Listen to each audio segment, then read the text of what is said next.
Welcome to BBC Podcast Happening with Tunchi again. As you see, we have another epic Friday episode for you guys. I'll let you guys guess, but I'm going to hand it over to my co-host. What up, though? It's your boy Big Trey, a.k.a. the Detroit Bad Boy in the building. And like y'all know, every time we have an epic episode, and today is just the same. Today, our guest today has been killing it in the game for many, many moons now. She is multi-nominated. She is multi-award winning. And she got a hell of a music background, which we're going to get into today. Can y'all guess who the fuck it is? If y'all can't, we got Sophia Locke in the motherfucking building! This is my favorite intro I've ever received, and I'm never leaving. Thank you. I'm the king of the intro. I love that. Was really good. That was really nice. It's nice to be here. How you been, mama? So good. So busy. Yeah, I see that. I see that. Yeah, I see that. Congratulations on that, though, 'cause that's a blessing, too. Thank you. Yeah, I do feel really, really grateful, especially after getting out of the industry and coming back in and not expecting to be successful ever again. It's been like every day. I'm grateful. Okay, yeah. For the ones who don't know, can you share a bit of your origin when it all started from you? What year? Sure. I started in 2010, and I started with webcam work. Oh, webcam. Yeah, so there was a site, they're still around, called Live Jasmine. Oh, And it I would think be I've seen that logo before. Yeah, Right, and it would pop up on your computer, and it would be this gorgeous woman, and they'd say like, she's live right now and you can talk to her. And back in 2010, that was crazy. Like, you're like, there's no way this model is. And so I clicked on it once. I was just curious, and I saw that it was a legitimate thing. Them pop-ups still pop up. They do, or Yeah. like Jerkmate, all of the things. And I had never thought I would do anything that was like porn, but this felt like you could kind of be tucked away in the corner of the internet and like it just show yourself and make some money. And I was already an exhibitionist and going to like swinger clubs and in a BDSM relationship. So I was like, well, we'll try it. I'll wear like a mask. No one will know. And that didn't last very long. But I started it. I think I made like $150, $200 the first day and was like, I am quitting my job. This is amazing. Okay. The people's fetishes on there. Like, it was so much fun. It was very, very wild. And How so long did it that's take you to kinda learn the system? Like, pretty quickly. And then it was fun because you'd have people that would say, you know, I want to do a private chat with you for however much a minute, like $5 a minute or something. And they'd say, well, I'm really into this. Are you willing to do that? And I'd say, like, sure or no, right? Like, depending on what it was. Basically. But it was cool that, like, you had this kind of stranger who was trusting you with their deepest, darkest fetishes, and you could help fulfill that with them in a consenting way, and you would make money, and they would be happy, and they'd come, and you know, you'd have a cool story, and I was just off to the races at that point. So that was my main job for about 7 years. 7 years? So you did that for 7, and then you took a break. How long was your break? 5 years. 5 Yeah, year break? yeah. Okay. I was in a relationship when I started camming, which was great. He helped me with kind of the back end of that and helped with throwing events for the industry too. And then when we broke up, I still was in camming, and I had started working for professional studios, mostly kink.com at that point. And I was just very single and having fun and, you know, dating a ton. And I met someone and fell in love. And then I was like, well, I've been doing this for 7 years. I don't think he seems very comfortable with it. So he was not in the industry? No, he was military. And this is after I had moved to Seattle. And I just was like, you know what? Like, I think it's time. Like, I'm kind of burnt out. I've been doing this forever. But what was really happening was that I could sense his discomfort.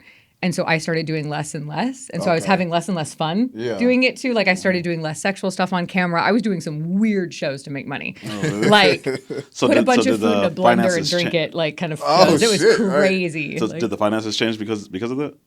Yeah, I was making a little bit less money because of it, but it was also, I still was making a living. And then when I retired and got into real estate, I hadn't saved any money from my 7 years in the industry at all. Like, it was so stupid because you could always just go on cam and make some more money. Like, you know, I was being pretty irresponsible. So I went into pretty deep debt to make real estate work. Okay. And I eventually did, and I dug myself out of it, but it was a really good lesson. Like, And then what is behind the I'm gonna return back? So we broke up. We had been seeing girls together casually for a few years of our relationship, and he fell in love with one of them. And she was, as the kids say, a baddie. Like, she was like hot, like gorgeous, was into me too, but I was never romantically into women. And so they kind of fell for each other. And I went, you know, that's not really what I'm looking for here. So, like, you can choose her, you could choose me.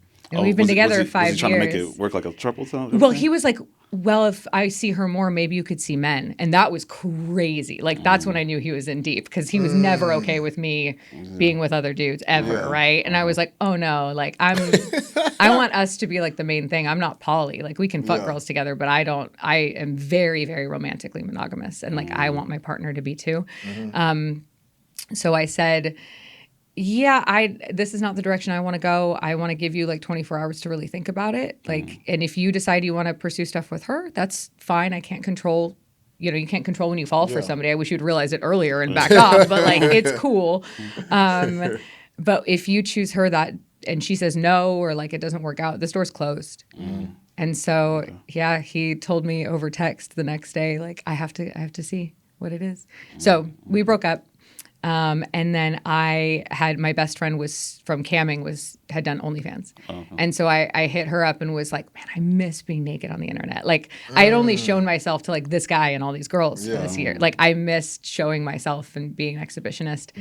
So I was like, okay, if you teach me how OnlyFans works, I'll give you my referral link. Right? Like, you can make your referral off of me for the first year, and I'll just dip my toe in it. Like, I don't care if I make a ton of money. I just miss the community. I miss the, like, being sexual and like sharing it.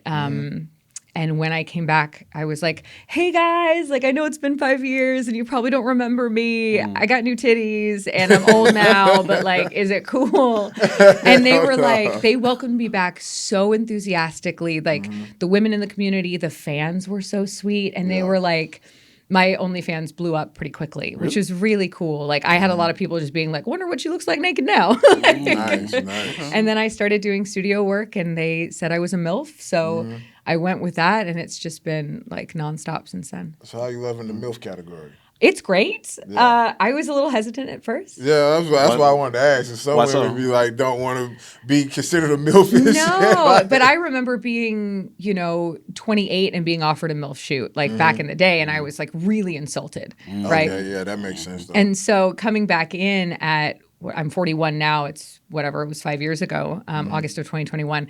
So back then I got back in and they were like, okay, well, you're a MILF. And what I always thought MILF was kind of like the overdone, too much surgery, trying to dress young, like I'm a cool mom, like cool that kind of like velour tracksuit, like with like, you know what I mean? Like that's trying too hard and everyone thinks she's a little sad, but like I'd bang her. Like that's what I thought the MILF thing was. And I dated a guy kind of soon after getting back in the industry.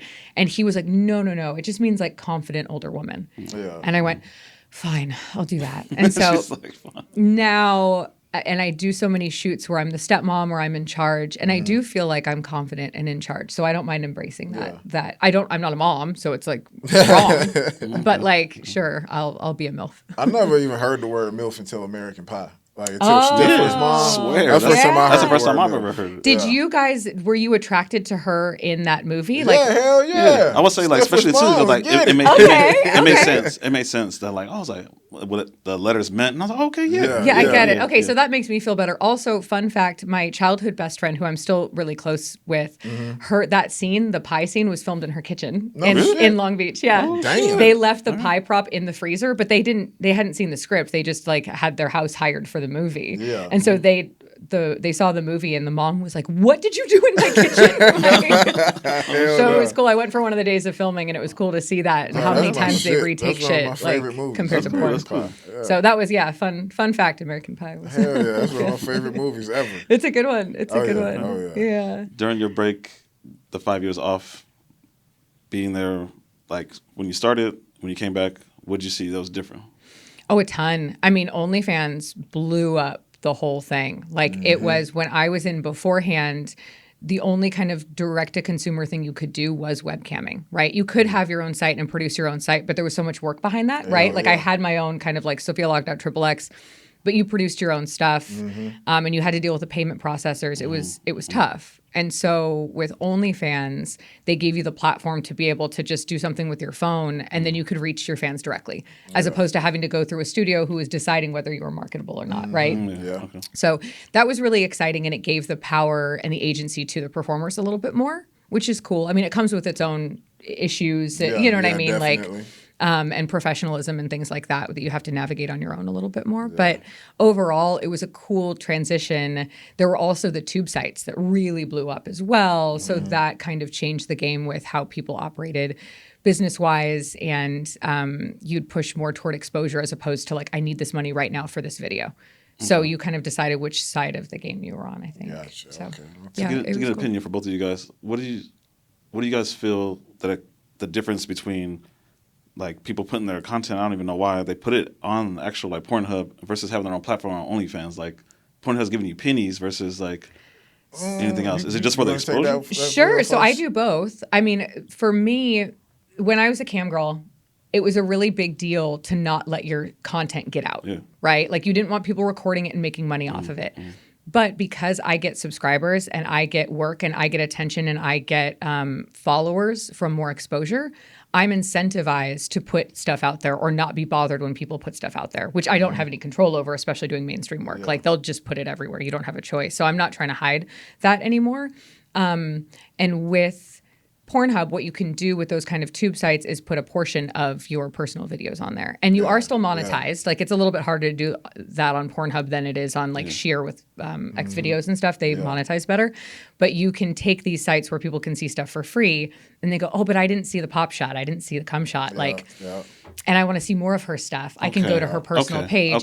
It's more of an like advertisement. I get what you're saying. Yeah, right, like a longer trailer. So you guys really got, it's like a 15-minute video, but you only gonna let like 2 minutes or 1 minute like go by? 3-4 minutes on it. Sure. That's what I do on that makes Pornhub sense. now. But when I first came in, like when I came in the industry, it was during her break, which was before OnlyFans kicked off, because I was in the industry like 2-3 years before OnlyFans came.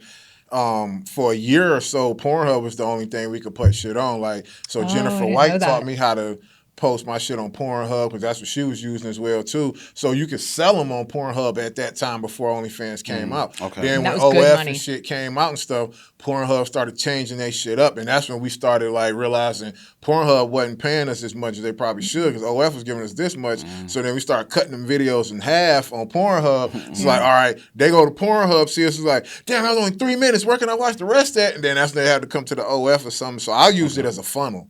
Like I'm making you funnel to this other one and shit. You know what I'm saying? Right. Yeah. And the companies will post your professional videos on Pornhub too.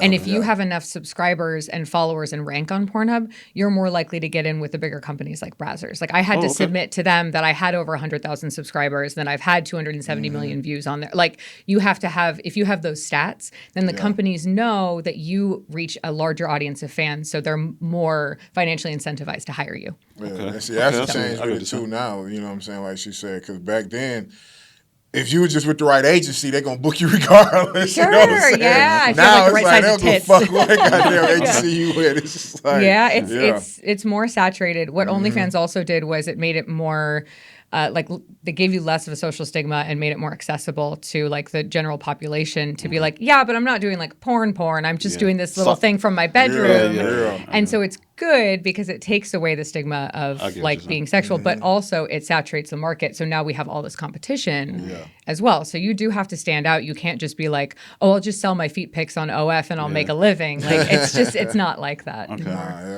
So like when you did return back, can you share a little story about your first mainstream scene back? Oh, what did I do when I first came back? And who was it for? I want to say that I worked again for Kink really soon after my return.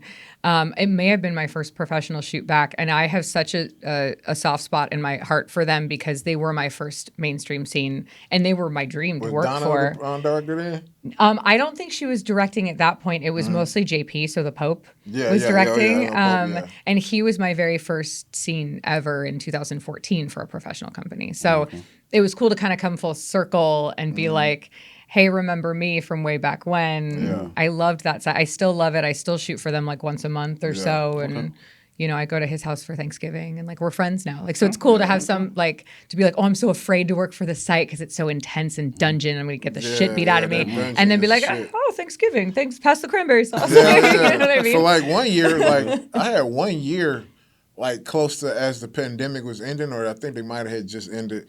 Like, I think I mostly did kink scenes more than anything that year. That was like when Donna was still directing and they was doing all those group scenes. Oh, like Public five Disgrace, guys, one girl, or shit like that. Bound Gangs. Yeah, so it was like, like 2 or 3 scenes a week with Donna directing and shit. And it was like, I just knew every week, all right, I'm going to be on the Kink set. I just don't know what day, you know what I'm saying? But yeah, but Kink was one of the first ones to like really get the ball rolling as the pandemic was ending and shit. So yeah, I did a lot of Kink scenes then too, yeah. Do you enjoy the gangbang stuff? Like more so, or you know what I mean? Where does that fall on your... On my rankings? Yeah. Oh, I still love a boy girl first. Yeah, That's still sure. at the top. Yeah, that's still at the top. Yeah, I used to be like, gangbangs were like the tip top. And like the longer I've been in it and the more gangbangs I've had, I'm kind of like, oh, a connection with a nice person. Yeah, I think because my first year was so many gangbangs and group scenes to where it's like, once I got into year 2 and I started finally getting boy girls, it was like almost like, man, fuck them damn girls. Because it was just like over and over the same shit, the same crew, you know what I'm saying? It is. Just It's like, the same damn. people. And I'll tell you, man, there are what, like 8 or 9 guys in the industry that you see just all Yeah, I of the see it all time on these sets. especially with that set. So it's like is it, dog is farting it Cream and or shit. something like that? Or, Cream Pot? Yeah, Cream Pot. BBC Cream Pot? Yeah. I used to get booked by them a lot too until one day I said some shit I shouldn't have said. I think I said something like, yeah, man, I've been on y'all set like 5 times this month or some shit. And the director was like, damn, that's too many. Like, we got to start booking some other people too and shit. Then I was like, oh, make sure I don't say that shit no more. Yeah. You're like, and I'm grateful. Shit. They didn't realize how much they had been booking me. Can you share with them, where did it come to a space and time where you actually fit in the music? Oh gosh, I've been singing my whole life. So that was something that when I was a little girl, it was like, oh, I'm going to be a singer when I grow up. Oh, okay. Like I was singing in the back of my car, like Pocahontas or something. And I remember both of my parents turning around and being like, wait a second, like, what's that? And so I've always really loved it and been in choirs and then bands, and I was like in a classic rock band with like a bunch of the Hispanic guys from my church. They're all like 50 plus, but I was like 18, like, and I'm up there like singing like Eric Clapton and shit. Like, it was really fun. And then I went to college in New York City and majored in vocal performance in jazz and opera. So like I was ready to do this, but didn't know a way to do it for a living. So I was like working in hotels and working in restaurants and doing all the things on the side. And then I found porn, right, when I was working in hotels. And so that kind of took up my time for a while. And then when I left the industry, I got back into performing music more often. So when I was living in Seattle, I was in like a Fleetwood Mac tribute band. I did an a cappella trio that would go to retirement homes and sing like oldies for them in like little sailor dresses and like the lollipop, like kind of cute stuff. So I did that and I got more comfortable being on stage again, which was really nice. And then coming back in the porn industry, I wanted to kind of keep that ball rolling, and now having the audience and the funds to do it on a professional level and work with, like I work with a producer in Nashville and do music videos with porn directors who are the ones directing it. and stuff. It's been so cool. And so it felt like my love for singing and music never fully went away, right? In college, it was tough because it wasn't, you take your hobby and you make it like something you have to do every day, and it's, it makes the love for it kind of go away. But now I feel ready and confident and good. And I have such a supportive fan base that I've just been trying to do it as like side quest, second career kind of thing. But it's what I've loved my whole life and what I was trained for. And it was terrifying to share it. It's so scary to be, I will spread my asshole all over the internet. But like the second I'm like, here's me singing like a jazz song. This is my heart. Like that's not my butthole, this is my heart. You know what I mean? Like it's tough, but people have been crazy respectful. I was expecting people to be like, shut up, spread your legs. Like, we don't want to hear this. And it's been overwhelmingly like, wait, why do you do porn? Why you should do this? There's always going to be 1 or 2 haters out there. There's always like a couple, but overall, it's been really, really cool and really gratifying. And I'm so grateful to be able to fund it with my porn life and be able to share it. So, it's really exciting. I'm excited to do more. That's what's up. Hell yeah. Speaking of all the highlights and everything, can you share with us which one was it and why? Which one was your MVP season? Oh, gosh. It was last year. Oh, really? I think, yeah. Okay. I finally throughout all the nominations and awards and everything. I won the MILF Performer of the Year for XBiz, which I'd never won anything my entire career, right? Like I've been nominated for a couple of things. So that was really cool. And my music stuff had really kicked off. And then I was the busiest I've ever been with scenes and doing things I was really proud of, kind of acting wise. And I had gone to Europe and done the craziest scenes I've ever done, like bukkakis and piss gangbangs and just traveling the world, being able to do whatever. And then what was perfect is I had a friend who did a documentary on me during the busiest time of my life, which is so cool, during all the music stuff. And I went back to like my childhood home in Long Beach, and like he interviewed my dad, like my childhood best friend, the American Pie best friend, and the director JP. Like, so I had this documentary done on me in the 4 months that were my busiest and most exciting of my career. Perfect time. Man. So I'm excited for that to come out. We've been submitting to film festivals, and so we're going to see if we can get a distribution deal, and then you can see my childhood and my music and my porn and how that's all woven together, and how my family has felt about it, and I think it'll be really cool. So right now I feel like I'm in a transition phase where I've done everything I can in porn and I still love it and I want to do it. But I'm also like on this journey with music where I'm finishing my first album and maybe I can tour it and maybe I can use this fan base to be like, hey, do you want to see this side of me too? Okay. No, and I've seen that you go across seas a lot too. Where do you rank them? Either shooting across seas, number one, or shooting in America, number one? I like both. What I was nervous about was, people were like, oh, you're going to Prague or Budapest. Like, you're going to end up in a basement being sex trafficked or something. And it's just wrong. It's ignorant, right? Like, you go over there and it's owned by, like, Gamma owns a bunch of the companies over there. So it's the same kind of umbrella companies. Yeah. You're filling out the same paperwork. They actually have an extra restriction and test on syphilis that we don't do here. Like that's even more accurate or something like that, where, like, they're even stricter with testing. Okay. The difference really just is that you're waiting for someone to tell you what to do in English. Like, you know what I mean? They're speaking to someone in Czech or they're speaking to someone in Hungarian and you're just waiting to be told, like, and now go over here and suck this penis. And you're like, thank you. Yes. Okay. It's very professional. It's very respectful. It's a fun adventure.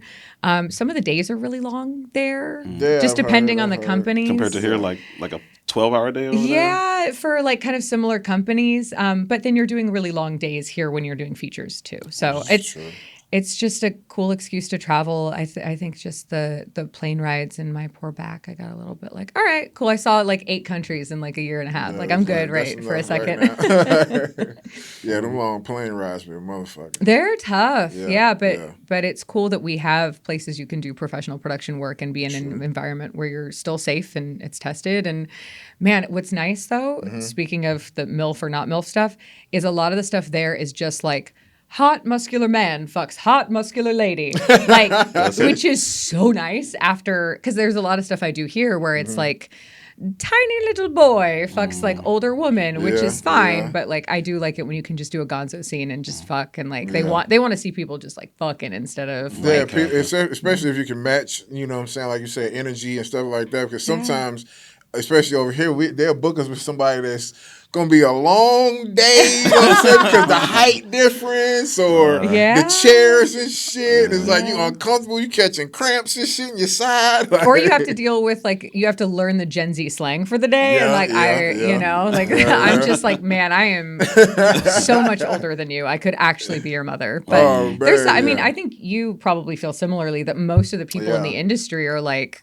good people, like professional and chill, but like I have a really small circle of people I would go out to lunch with. Like, I'll like bang you for work, like for sure, but like dinner, let's not get crazy. He's learned that my circle is small as fuck. Right? He started going to industry events with me and shit. Oh yeah, have you been able to meet people? And, cool. I'm learning. And it's cool people, and they're all like, I align with them because they're all really comfortable with their bodies and they're comfortable with sex and they're comfortable talking about vulnerable things, because you kind of have to when you're just put all over the internet to be studied and watched and masturbated to. I say it's just like any other job. Like when if you go to a job, let's say the post office. Sure. A lot of motherfucking people in that building. Yep, same as ours. But I bet you're not gonna hang with everybody that's in that building. You know what I'm saying? Like, you're gonna have a small circle that you gonna be like, let's go get lunch or let's go to a game tomorrow or some shit. Same thing with this industry. Yeah. Like, it's a small few that I might be like, hey, bro, let's go to the game, or hey, let's go hang out. You know what I'm saying? Like, you ain't gotta hang out with everybody. I think the problem with a lot of people in this industry is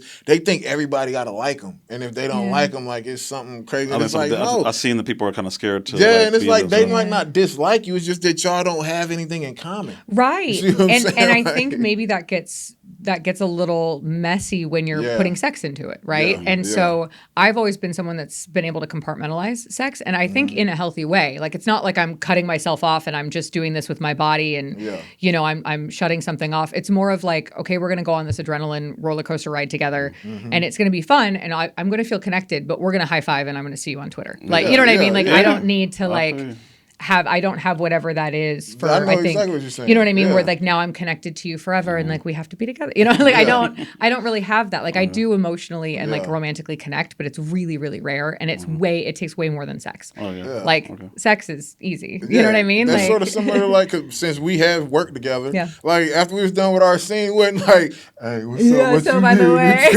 Like, I know, you gave me a rose and then I was like, I'll see you on fucking Twitter, dude. We was chilled out and shit. Then I got me the and spit Mia, off I my think, face. smoked the blunt after and shit. Like, it wasn't like, man, that sex was so good. I'm about to try to wife them right now. And it was really good. Like, it was a 5-person group scene. bang, and Mia and I got wrecked. It was fantastic. It was a really good scene. And also, like, you just work with so many people too that you are like, I mean, you've maybe seen at industry events where you're kind of like, did we work together? Like, you know what I mean? I've seen people do that. Yeah. Where they're like, it's nice to meet you, and they go, I've been inside you. And you're like, I've seen that as well. Yeah, and I don't remember Kathy from accounting either. Like, you know what I mean? When it's your job, there is like, and it doesn't mean that it wasn't good, and it doesn't mean you didn't have a good day, and like, you know what I mean? But you do get desensitized a little bit.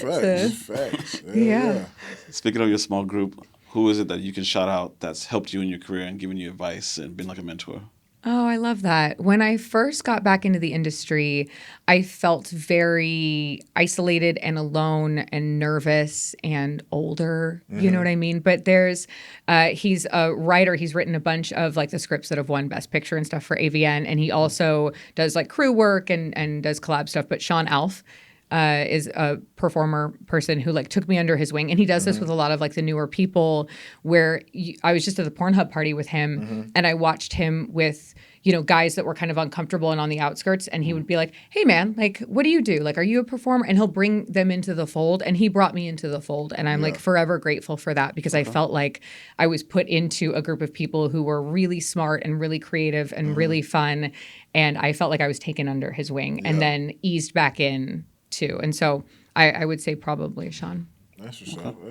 He's good people. Yeah, I ain't gonna lie, I'm not good at like coming off with the approach, but once they approach me, I think the coaching side of me automatically kicks in. I'm good at like, bringing them on the moment. I think he's seen it too. Like we've been out and I've not known who the fuck the person is. They come up, but then at the same time, like once I feel that good energy and I'm like, all right, yeah, man, like I've been in this shit 8 years. What need any help with any of this shit, man? I got you. You know what I'm saying? Yeah. So yeah, hell yeah. I feel that way a lot with the younger female performers where like I don't necessarily have time to be like, here's exactly what you do. And I'm not sure they want that from me anyway. But like I do feel a little bit of almost like a motherly mentor kind of, hey, here are the groups we have for women to make sure that the people you're working with are safe. And like, we want to make sure like everyone's taken care of, especially because no one fucks with me. Like no one pushes me to do anything, but I've heard of sets where girls are kind of like, oh, and do this extra act or like, there's of course predators and people that try and take advantage, which I think is in most entertainment industries as well.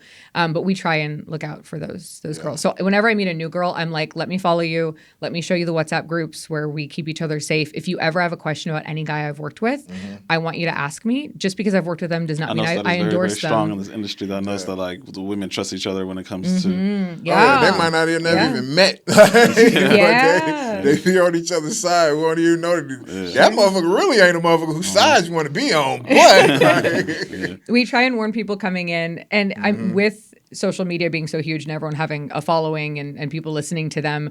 There are, I barely know any men who haven't had something said about them. And so there's also that you have to be discerning about like, okay, is this like an ex-girlfriend who's like just trying to get, like trying to bring somebody down, or is this a legitimate concern? Or they just going by what they heard and stuff like that. Because and there's a dog pile kind of mentality of like, let's get him. And you're like, okay, did he do anything especially egregious, or is this just like a bitter thing? Yeah. So the more women who can say, I had this personal experience and it was negative, or, you know, they weren't professional on set, the better, I think. And, you know, there's actual dangerous people, and then there's people who are like, all right, yeah, like he kind of sucks, but like put him in a professional environment and like he'll be fine. Just, you know. Without name dropping, can you share an experience of time where you actually had a filming, whether it was a collab or on set, and you were kind of like, let's just get this over with? I've had several kind of like, let's just get this over with. But there was one that I never sold. Really? That like it was a creator. He didn't do the mainstream stuff. Very like objectively physically attractive. Like tall dude, big dude, muscular dude, like my type. Like, and it was such a rough collab. Like it was so difficult. Like he was staring in the camera and like flexing and like he wasn't paying during like American Psycho. Like whoa, like, yeah. And I didn't feel any connection with him. Because he was connected with himself. and I understand too that like when you're filming for OnlyFans, you want to connect to your fan base, and so you want to give your fans what they need. It's not all about the girl, right? Like I understand you need like a good ass shot for your like dude fans. You know what I mean? Like I get that, and I of course I'm okay with that. But it was so disconnected and so obnoxious. Like everything I did body language wise, where I would like kind of pull away because like the fingering was weird or something. He would kind of chase it and keep doing it. Like it's the only time I can think of in my entire life I've like kind of clicked out of sex. Oh, shit. I don't dissociate. I'm like in it. I'm thinking. I'm connected. But with this one, I was like, what's the point? Yeah. Like he doesn't give a shit about my experience. Like it was so bad. He was very like proud of himself and how strong he was and how big he was. And I just was like, buddy. So it's funny, like sometimes you'll show up on a set or you'll show up with somebody and you're like, okay, maybe this isn't the person that I would pick up off the street to be like, let's go on a date or let's fuck. But then the chemistry's really good or they're really respectful or like, and then I end up having a better time with them than someone who I would like think was hot at the gym or something, you know? So it's opened my eyes to different types of attraction and different types of connection. And so that one was bad. Never sold it. Dang. Shit. That's bad. What a waste of a test, hours, and time. Yeah, of my time. Yeah. And then at the end, he was like, I just really felt like we vibed. And I was like, I don't understand how delusional. He vibed in himself in the mirror. Was he shocked when you gave him the impression, like, nah, this ain't it? No, like, he didn't. I also, I know it's just porn, but I do think I'm a relatively good actor when it comes to like, you won't know if I didn't like it. I'm sorry. Damn. Damn, that's bad. All right. Time for the fan favorite question. I've been noticing, I've been watching the comments and shit. The fans really love where we do the Mount Rushmore questions. Oh gosh, those are so difficult. I hate this one. I tell the guests all the time, I think put too much thought into it. Yeah, no one's going to get mad. I don't know if it. anybody does get mad. They shouldn't get mad. It's just who she has preference. Yeah. I can't pick favorites. That's the thing. Like that's so the tough. thing. Like you can make it be like the four that was the most influential in your career, people that you learned, or you like from. their style, especially when it comes to choosing women. Like I loved her style. Like I have like when I did my 4 females, I went more for like the females who like took me under their wing and shit like that. Oh sure, so, yeah. It don't actually. Is that your way of saying who fucked I'm shit not out in of it? Like I wasn't in your. The fuck. I don't, it's so funny because you have like the classics of people that you just respect for their hustle and for like Alexis Fox and Cherie DeVille and I haven't worked with either, but like I know from everything that they've done that they're kind people and that they help out other people and that they just know the game. Like that story, the day we worked together, I had shot with Cherie DeVille earlier that day. Why are you bragging? No, I was just saying what like the fuck? You were like Cherie, wiping her like pussy juice off your dick before we fucked. You heard of Cherie, she got to work with you. I would love to. I have so much respect for the people who approach it as a business and who also are sluts.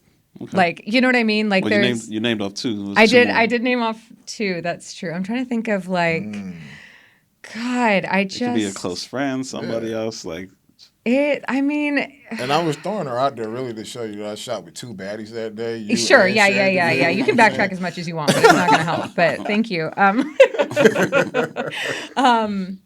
God, I've worked with so many incredible people. It's just hard to like, I don't know, You're man. halfway there. I don't know. I know. I guess I am halfway there. I'm trying to think of like who else. You know, I think of You can put yourself on there too. Yeah. that. we've had- Absolutely not. I Hey, can't we've even had- call myself a we've had- porn star. That's we've like had- ridiculous. I can't. Like, there's absolutely no way. The kind of women I gravitate toward are the ones who are like deeply, like, they really, really love sex. Okay. And they approach it kind of in a business-like way too. So like, I haven't actually worked with her, but Katrina Colt is someone that I think Good of that one. way. I did a Glory Hole Secrets and Gangbang Cream Pie Day, which are the best days, with Ashley Lane. And she also was another one who like That's a good was one. just down. Like you get girls like Mia James is another one where she's just know. down and you're like, oh, you enjoy this. And I'm not saying sex has to be the top of your priority list to be in this job. I think it's relatively rare where it kind of is. That was always kind of mine, was like adrenaline and sex and the adventure of it. And then like people seeing it, right? So kind of the clout thing. And then it was money. Right. So I don't think it's necessary to have sex at the top of the list. Money could be at the top of the list, but like I certainly appreciate it when you can enjoy the sex. Yeah, definitely. So I gave you extra. I gave you 5. That was a good list, though. That's a good list. You like that? Yeah, hell yeah. Hell yeah. All right. Alexis Fox is the only one I haven't worked with on that list. All right. So both of us have. There we go. Hell yeah. Yeah. Well, No, she's incredible. She's in some groups where she's so generous with advice. And she's killing it. She has no reason to give out all of the secrets and to say, here's what you can do and here's how you can make money and here's how you can work these like, you know, sexting sites and make it so that like you're able to make a profit and still enjoy your job. And she is just over the top with help. Yeah, Like, yeah. yeah, she's great. Hell yeah.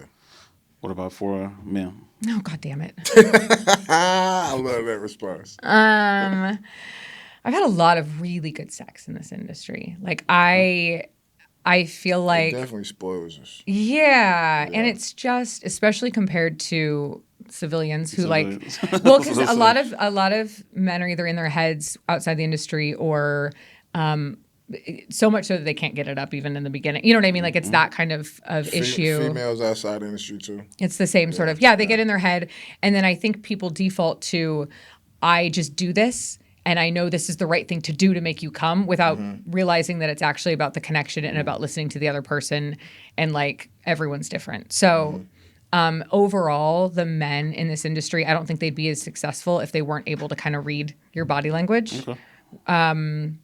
So, I mean, Manuel Ferreira was like fucking incredible. You know what I mean? Like it's just the men who immediately kind of overwhelm you. That's really fun for me because I'm very cerebral and I'm thinking of like 5 things at once. I'm like, okay, am I opening up to camera? What's the next line of dialogue I can say? Am I connecting with my partner?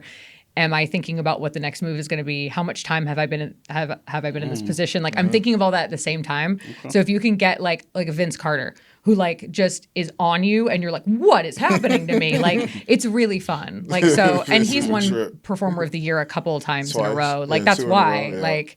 I did a scene with Lexi Luna, who's a good friend of mine. Oh, she should be on my Mount Rushmore. I love Lexi. Lexi Luna, who won MILF Performer of the Year for AVN, and then he won Performer of the Year for AVN, and I won Performer of the Year for XBiz. We just did a scene for Evil Angel, and it was one of the best scenes I've ever done because everyone's comfortable and everyone knows how to be professional and make it look good. So you can like ease into it. You're like almost not even thinking. You're just having a good time. Vince is creeping up to try to win the director award, too. You know that? He's crushing. He's directed more scenes for me in the last 2 years than any other director. Oh, I love that. Yeah, Yeah. He's great as a director too. I worked Yeah. for him for Penthouse and he and I worked together a lot, right? And we have great chemistry and he was so professional on that set. Yeah. Like I loved that delineation between like, yes, we've had sex. Yes, we've worked together. But like when I'm in this role, like I'm not touching you. I'm not giving you vibes. I'm not like, it makes you feel really safe as a performer too. So like Manuel, Vince, God, Victor Ray is always fun and professional and like also has that kind of like I'll fuck you up and call you bro all day, but like we're gonna have a good time. Like that, he's also another good one. I always like to shout out Hollywood Cash too, because he's someone who like he's of a longer size and he can read your body language and is making sure he's not hurting you. And like that's something that as I've done more and more scenes, I'm a little more aware of, like, ooh, hey, I work a lot. Like, let's not, slam my cervix. Like, let's make sure I'm turned on and you're checking in with me. And I feel like we can ease into this. So I think he's up there too. That's what's up. It's a good list. Good motherfucking Good list. Thank you. Hell yeah. I've had a lot of sex. That is correct. Can you share what is on your future plans when it comes down to how much more longer do you think the industry will be here for you? For me, forever. Like I think now, especially with things like OnlyFans or places where you can find people who want your specific niche and your like fetish or genre, I think like going into like grandma shit or you know what I mean? Like you can there's plenty of people who will pay for that. So how old you are doesn't really matter anymore, I think, right? I've seen people who are 10 years older than me killing it. Way older than both of us. Yeah, absolutely crushing still. So I think the opportunity, and I think I have the longevity because I've always valued authenticity in my branding. So like I don't think AI can take over for me, or like you can have someone with the same kind of body parts with red hair and be like, oh, it's the same. Because my OnlyFans is just me telling you about my daily life every day. Oh, really? Like it's behind the scenes, it's no makeup. So you let them in? Like, Yeah, I want them in my life. I did the same thing with camming. Like I love sharing. Like I want them to know, they know everything before anyone online knows it. So that's the true experience for them to follow you. It's like, you want to see behind the scenes, follow me. Like, Yeah, exactly. You get an exclusive look at my daily life behind the scenes and what it's like on a porn set. Truth when you say, that's what OnlyFans saw it first, because some people tweet that, but they really ain't. You know what I'm saying? Yeah, it's true. And I don't use chatters. I don't use a management company. I have a video editor that helps me like distribute my videos and edit them because I don't have time for that. But otherwise, I think maybe I've made less money doing this, but like I think I can stay in the game longer because you're getting me and you're getting me authentically, and I'm rewarding the people who've been loyal to me since 2010, who saw me through a lot of changes. Like I gained a lot of weight, I lost a lot of weight, I came back, I left. Like I've done so much and they've stuck by me. So like the least I can do is give them an actual authentic experience. And like what I tell them, I'm giving them. Being as creative as you are, have you ever thought about like getting behind the camera too as like a director or a producer? I don't really have an interest in that. I am like I love performing. I like so it's like on stage with music or with sex or with being on camera. I really like being on the side of it. I don't love the technical sides of things. I am at the point now with how many scenes I've done, which is probably professionally like 400 something maybe or something. But like now I'm noticing like, oh, that would be a good shot, or like so I see those kind of things, or I notice like inefficiencies in the day when it comes to directing or comes to like setups. But I don't really have a desire to like do it better or do it on my own. It's just made me a little more particular about who I want to work with. But no, I don't really want to. And I don't want to wrangle the talent. I don't want to like do the logistics. I don't want to figure it out when someone has to cancel or is late 4 hours, or like, I don't want to deal with that side of it. I know I'm responsible and I want to be responsible for myself. That's what's up. Speaking of logistics, do you prefer Los Angeles or Vegas when it comes to work? Oh, yeah, I like both, and I've liked living in both cities. So I like go back and forth between the two. Vegas has always felt more like home, even though I grew up in California and Long Beach. But now there's relatively comparable amounts of people working in both cities and producing in both cities. I'm now looking at being in LA full time, but I would only do that if I could be by the water and have kind of a peaceful view and life. So I'm looking into that currently, which prior to now, only my OnlyFans people knew about because they've been along on that like process with me. So I would fly into Vegas for work, but I love Vegas. But living in LA and living full time and living like in Porn Valley isn't my ideal. So I would have to be over by the water, I think. So I like both. I love California, but the traffic sucks, as we know. We all know. Yeah. You wanna shoot the hot seat questions? Sure. Yeah. Ooh, yeah. Hold on. What does this mean? This is scary. No, it's more like rapid fire. Like we have like rapid fire questions. Like I ask one, and he asks one, and I ask one. And it'd be like answers you can answer quick, like yes or no, or if you got like a little story behind it. Sure, you know what I'm saying? Like you can share the little story behind and stuff like that. Like for one, I'm gonna start with the first one. Who do you prefer shooting more for, Brazzers or Bang Bros? They're completely different. I've only shot for Bang Bros once or twice. So I guess Brazzers, now that I know more people, like it's like family on the crew. So like I guess I prefer it just for that and because it goes out to so many people. But I've enjoyed Bang Bros. Okay. Would you do Instagram or Twitter? You can only have one. Twitter's so explicit. You can show everything.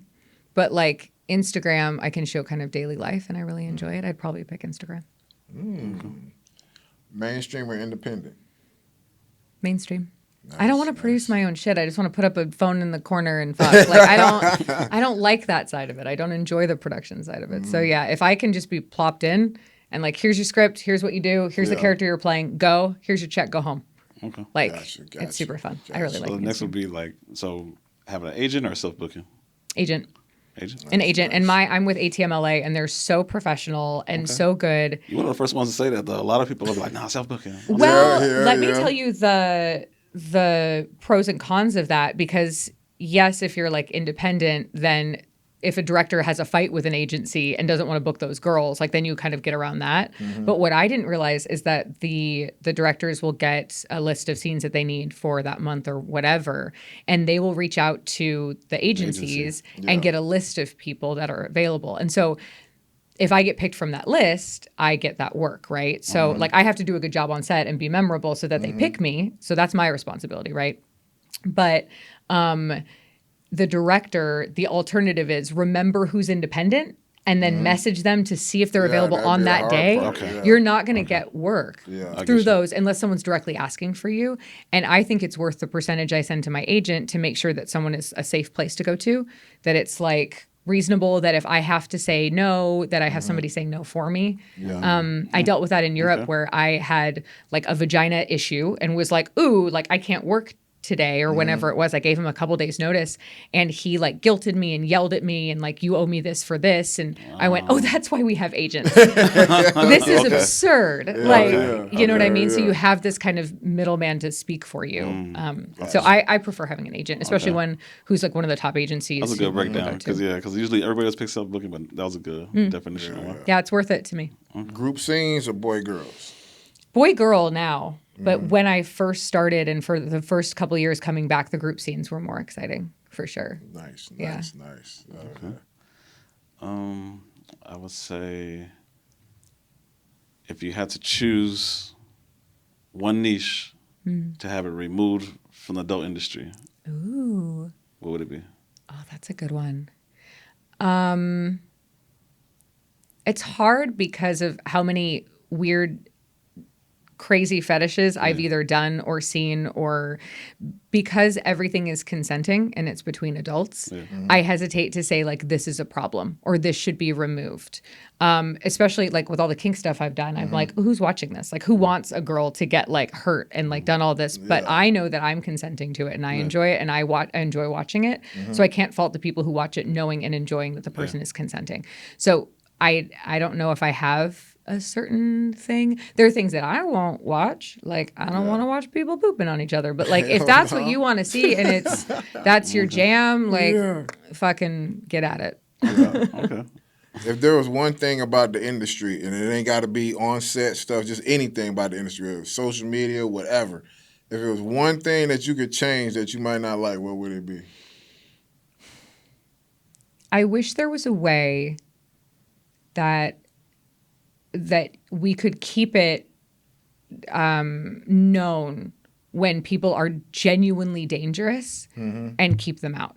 What happens is we have people who are literally arrested for things and go to jail for things, or have a long history that's documented of dozens of performers where they've pushed boundaries or they've been dangerous and they leave for a few years or they fuck off to Europe and then they come back and they have a whole new crop of performers that don't know. Yeah. I wish there was some way to do that without getting sued or without it. You know what I mean? Like that kind of thing. Jump on Twitter to blast it is, and there isn't a space. I mean, there are like blacklists and things like that, but it gets messy with the people who, you know, one person had a negative experience with and that you can't can't kind of. So the people who are genuinely scary and dangerous, I wish there was a way to keep them out. And I think that's kind of the problem with it being not as regulated and with us self-policing, which is important in some ways, you know. But I think that was some of the good things about before the pandemic is because the industry was smaller. It was easier to pick out the bad roots, the bad apples, and everyone kind of knew. Now with so many motherfuckers, it's like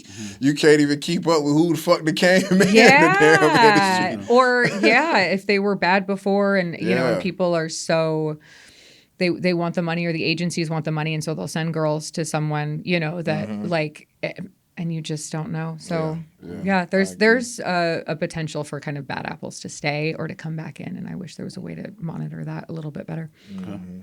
And lastly, can you give us one true stigma that everybody thinks about porn stars and one false stigma?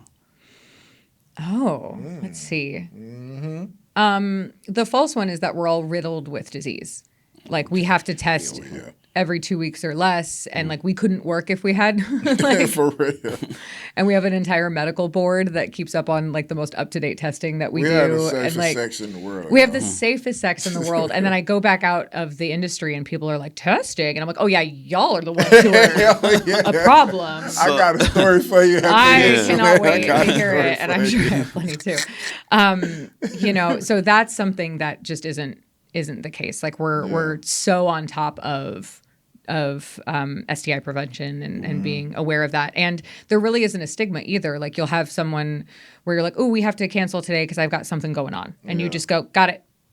And you just wait for that to clear up, because we're all looking out for each other. It's our money that's involved in it too, right? Like, it's not even just like, oh, I want to bang. Like, you're like, oh, I'm out for 2 weeks if I pop for something. So I'm going to be careful outside of the industry. I'm going to be careful with the people I work with.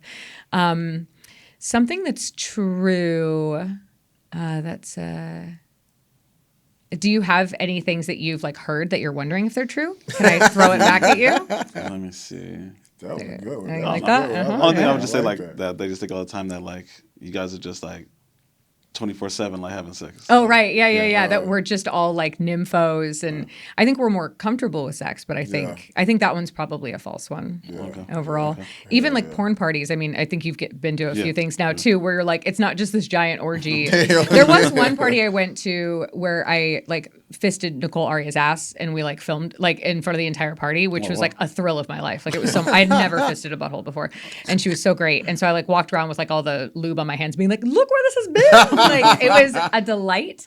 So some parties are like that, but like most of them are kind of like, we bang for work. Can we just like chill and hang out and talk about something other than like, you know? I don't always want to talk about porn 24/7 and shit. Like, and I mean, I love it, and it's interesting. I'm trying to think of like what would be a true one. Is there anything else you've heard? What about that?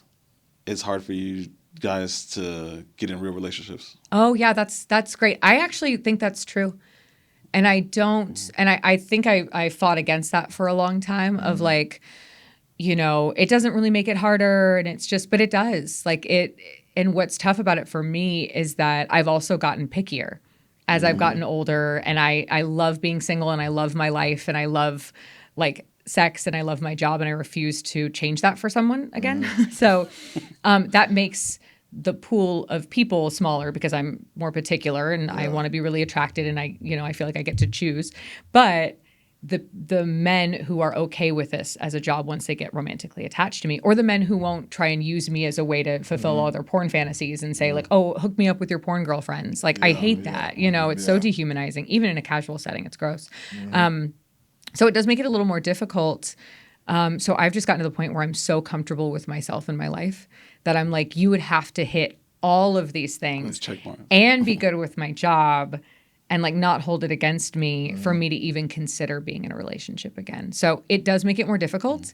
And it's also the best life and the best job I could have ever asked for.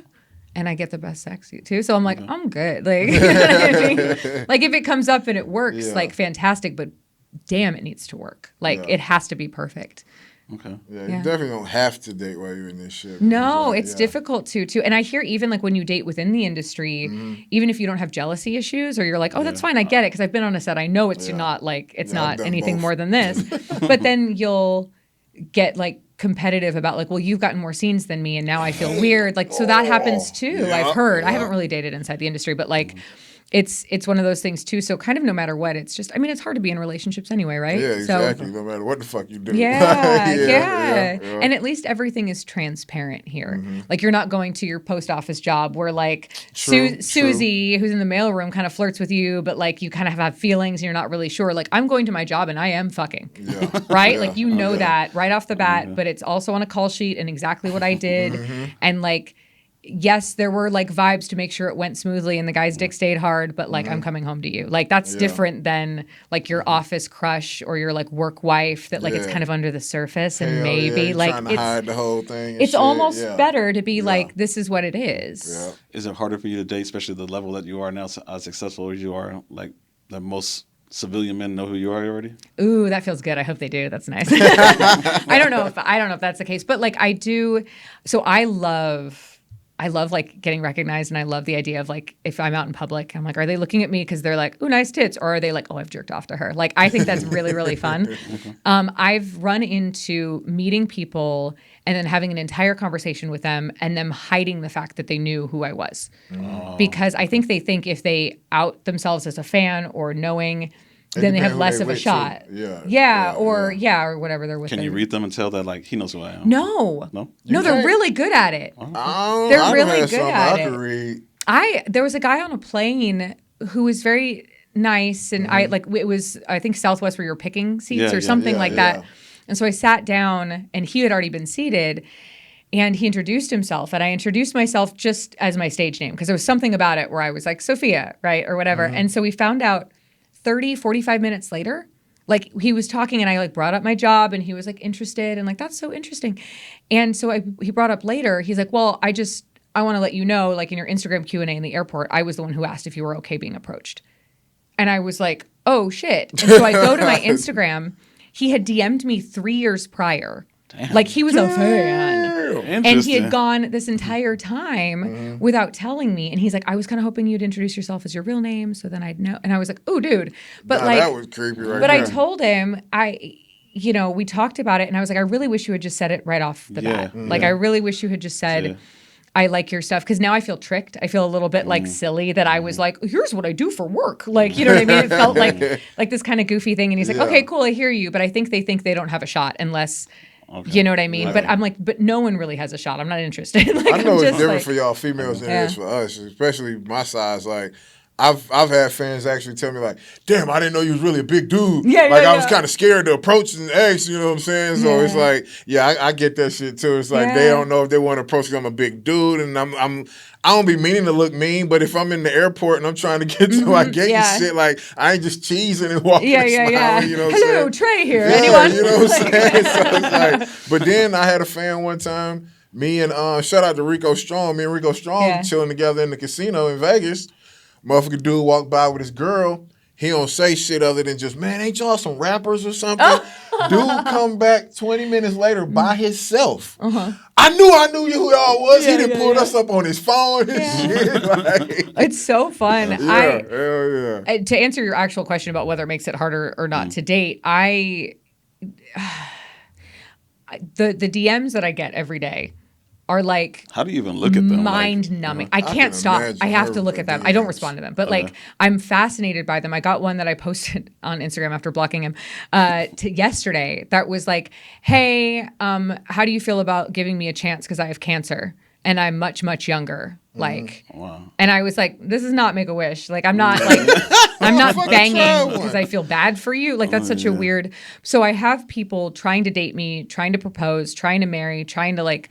All day, every day, and I don't put any stock in it because I'm just like, I'm posting thirst traps. You don't know me as a human, like it's whatever. But I don't think I could be on a dating app. Like I have a ton of catfishes of me on dating apps. Like people are like, oh, I matched with you, like in Budapest. I'm like, no, you didn't. So I think it would make it difficult to assess whether someone was really interested in me and there was just like a general attraction, or like if they had seen my stuff and they wanted to be like porn adjacent or like check it off their list of like I fucked like someone in porn, because that's a big thing of that is people always tell me all the time that you guys are like a bridge, I would say, to the actual like higher state of like of a celebrity because both civilians and celebrities want some type of action within your guys' industry. Oh, yeah. Sure, So but you guys are like right there, like.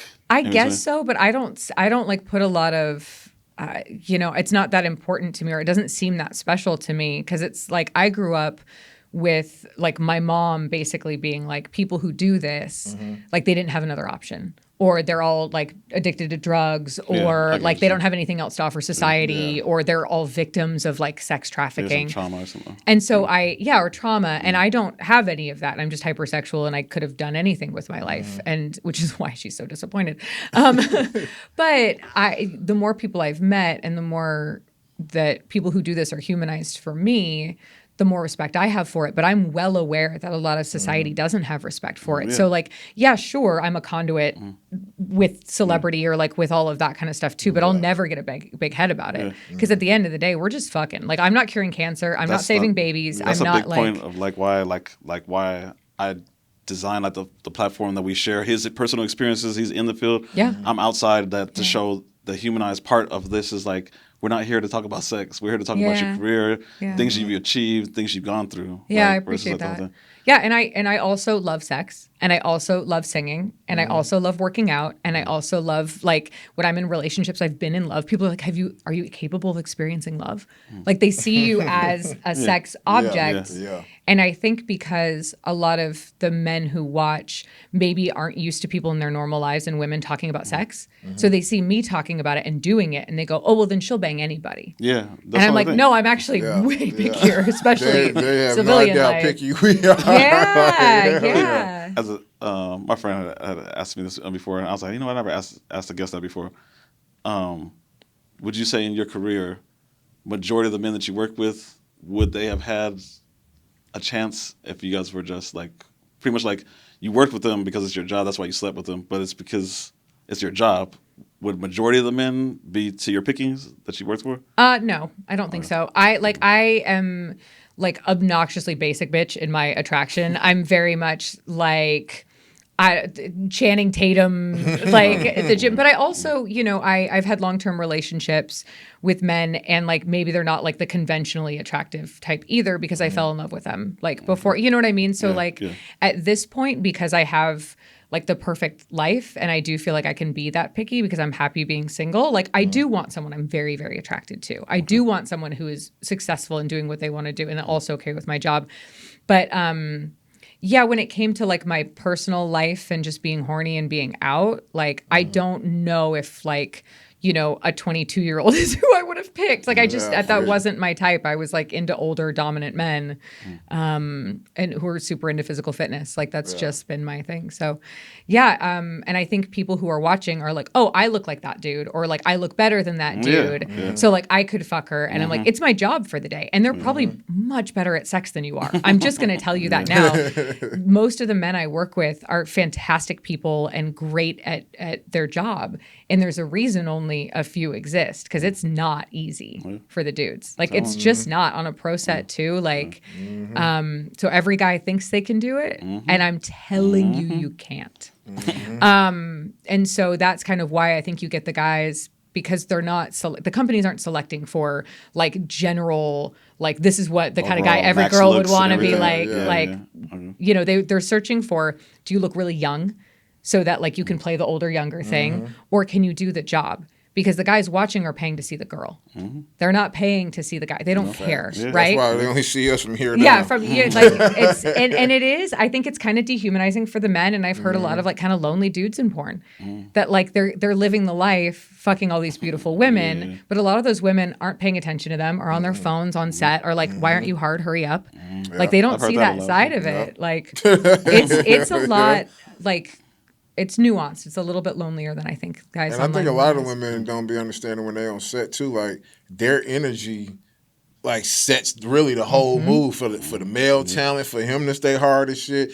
We really reading y'all energy. You know what I'm saying? And then even the directors in them are sort of reading it, because we all want to keep the woman happy because if y'all are happy, usually the scene goes good. It You know what I'm does, saying? and if there are a lot of women where if something kind of goes wrong or they don't feel respected or something like they misinterpret something, they'll go to their followers, their tens or hundreds of thousands of followers, and they'll say this company or this director. So they're incentivized. Everybody on set is incentivized to keep the woman happy. Yeah. And so you get these girls who are maybe younger and haven't had other jobs and are like, yeah, I deserve to make $1,000+ a day, and you better wipe my feet before we, you know what I mean? So you start getting this kind of entitlement too, but it's all because, they are the ones that are making the site money. Yeah. True. So it's nice because if you show up on set and you're early and you're reliable and you're sober and you're enthusiastic, that's like 90% of the gig. Yeah. Like honestly, like it's not hard to do it well.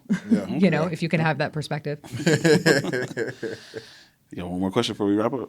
Oh, it's on you. Oh yeah, last one on me. All right, bet. Here we go. So,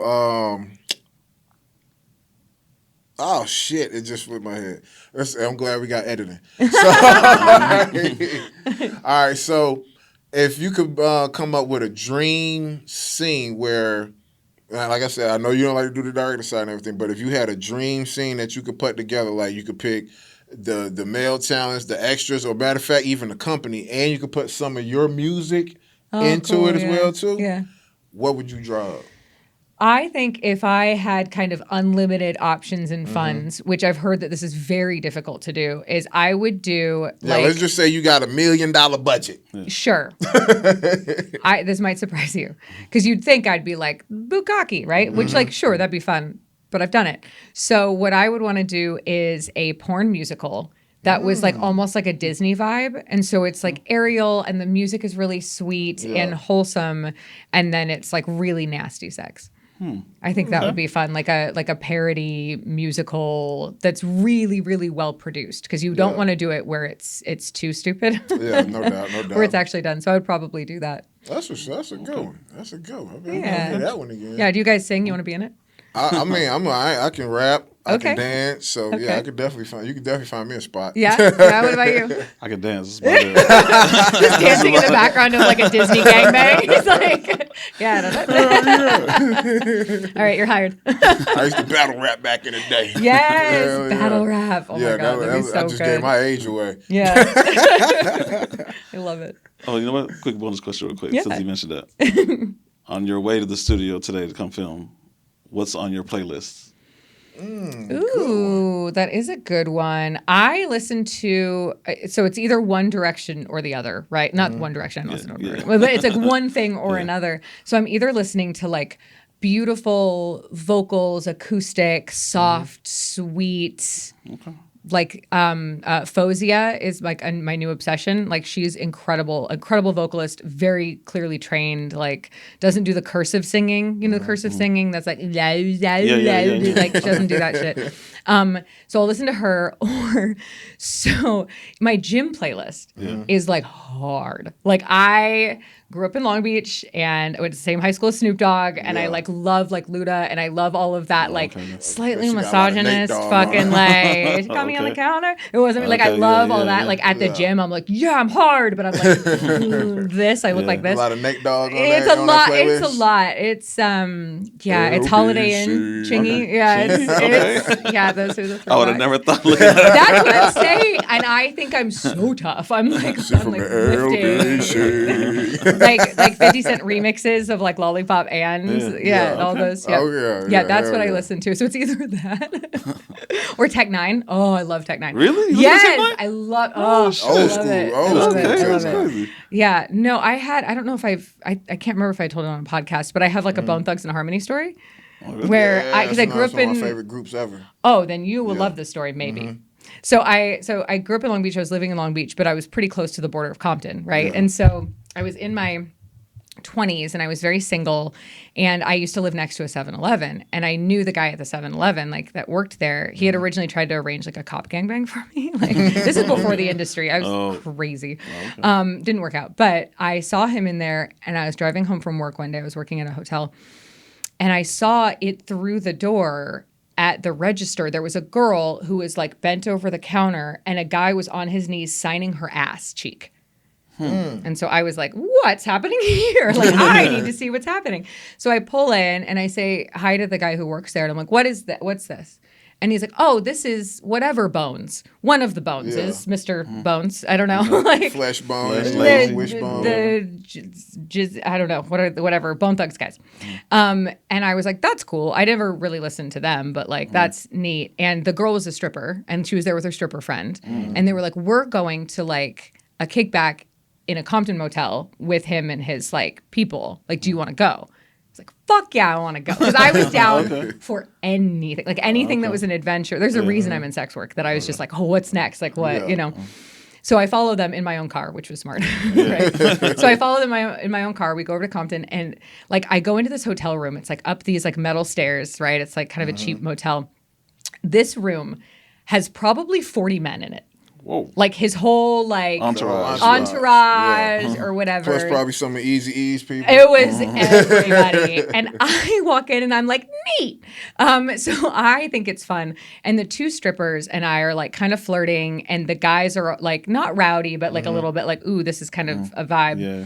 And so I'm like flashing and I'm down to play with the girls, right? Like I'm down for all the things. And the main guy, the Bone Thugs guy, was like very nice. But there were a couple guys in there who were rude as fuck, like disrespectful and like just to my face kind of being like, just gross, like just being really rude. And I was like, you know what? Like I was down to play. I was down to have a good time. Like I felt safe. I felt good. I felt like this is just an adventure. But like I'm out. Yeah. Because like what the fuck? Like you have girls like willing to like get naked and fool around for you guys. Like there were so many people in that room. So I was like, actually, I'm good. So I go to leave. And one of his guys follows me out, right? And is like, come on. Like, let me fuck you. And I was like, no, dude, like I'm leaving. Yeah. This is not cute also. And he's following me down the stairs and slowly like lowering the like ask. So he's like, let me fuck you. I'm like, no. And he's like, could you just suck my dick? And I was like, no. And I'm like walking down the stairs. No, I don't want to suck your dick. And he's like, come on, like, let me just like, can we make out? And I was like, no. And so I get to my car and he goes, can I have a hug? So he started here. Then I was like, no, and I knew he was just looking for an opening to try and escalate it. But I was like, I'm good. But it was one of those funny stories where I was like, I met one of the guys from Bone Thugs, and I just was like down for. I was wild. Okay. So yeah, that was that story. That's what's up. That's what's up. Yeah. It was weird. And lastly, can you tell them if they don't know already where to find you? You can find me on OnlyFans. It's the Sophia Locke. You can see what I'm doing daily if you'd like. You can also find me on Instagram and Twitter with _Sophia Locke _. If you are interested in listening to my music, it's under Sophia Vincent. So it's Sophia Vincent on Spotify, Apple. I have a bunch of originals out and covers and acoustic covers. And it's Sophia Vincent Music on Instagram and Twitter and TikTok. There you go. There we go. Boom. Thankfully, we got this done finally. I know we've scheduled it. I know. Thank you for having me. I was eager to do it. Thank you for coming. Thank you. Yeah, for coming. It's my pleasure. I enjoy coming, so this is great. All right, you guys. There you go. BBC, we out. Peace. Bye.